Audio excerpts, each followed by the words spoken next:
Kao što sami vidite, imamo veliku radost danas i veliki blagoslov da nam je tu gost vladika Metodije i da on predvodi i služi božansku službu Svetu Euharistiju. On će vam se na kraju obratiti i reći vam riječ pouke, a ja ću sad samo da vašu pažnju skrenem malo na ovo evanđelje koje smo upravo pročitali. Ovo evanđelje opominje nas, uči nas da postoji jedna velika opasnost koja može da zadesi naše biće, a ta opasnost nosi jedno jednostavno ime: nezahvalnost, neblagodarnost. Neko je rekao, čini mi se Dostojevski, ako bi htjeli da definišemo čoveka, onda bismo mogli reći da je to biće na dve noge nezahvalno. Ali mi hrišćani, ako bismo htjeli da definišemo ili da nekome objasnimo ko smo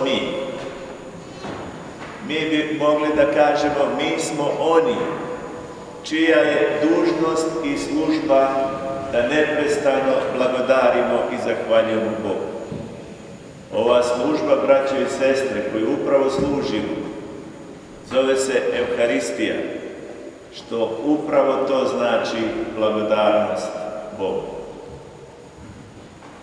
Nije moguće, i to tvrdim iz ličnog iskustva, ali iz iskustva onih koji su bili više u Bogu i s Bogom ukorenjeni, nije moguće da iz naših ljudskih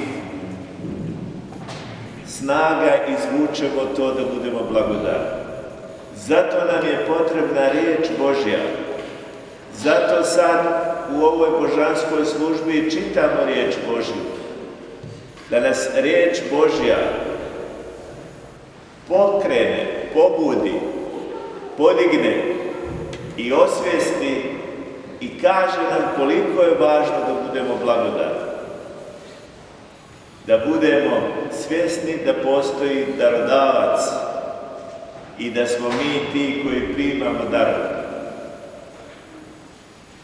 Da smo mi ti koji primamo darove i da u tom primanju treba da imamo onu vrlinu na koju nas svi sveti oci upućuju, a to je smirenje. Da nemamo gordost, jer gord čovjek prima i misli da je to zaslužio. Gord čovjek prima dar, ali se ne zahvaljuje. Smiren čovjek prima darove i blagodari Bogu. Zato smo danas ovdje, braćo i sestre, da zablagodarimo Bogu za sve i za sva i da budemo bića zahvalni. A kad je čovjek biće zahvalno, on ne samo da je u smirenju, pokajanju, nego je on i biće koje živi u radosti.